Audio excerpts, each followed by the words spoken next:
এই দেখো ত্রিপুরার ভাই কি কইতাছে আগে শুনো, তারপরে মজাটা লো কিতা কইতাছে। হ্যাঁ, ত্রিপুরার ত্রিপুরার বলে, হ্যাঁ, মানে কি জানি কারেন্ট না জানিলেও বিল উঠতেছে।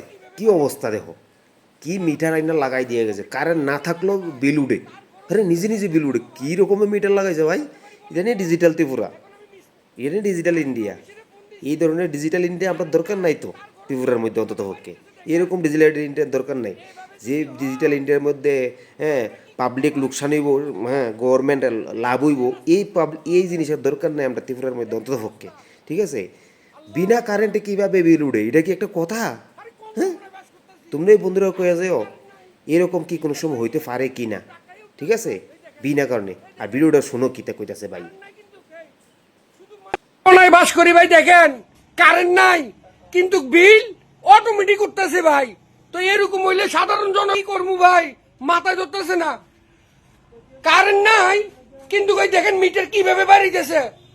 ওমা, জনগণের পকেট তো এমনি টাকা নাই, তারপরেও কিন্তু শেষ হয়ে যাবো ভাই।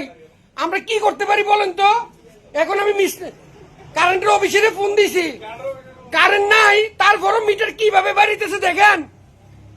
এভাবে যদি হয় আমরা কি করব ভাই, সাধারণ জনগণ? আমরা তো পাগল হয়ে রাস্তা রাস্তায় ঘুরতে হবে। দেখেন অবস্থা, আল্লাহু আকবার। আরে কোন জমানায় বাস করতেছি, কারেন্ট নাই, মিটার বাড়িয়ে কিন্তু শুধু টাকাই উঠতেছে ভাই। এই দেখেন, এই দেখেন, কারেন্ট নাই কিন্তু এই শুধু মারতেছে। আমরা পকেটে কিন্তু টাকা নাই। আমরা এরকম হইলে বিল দেবো না, বিল টোটালি বন্ধ করে দেবো। ওহো।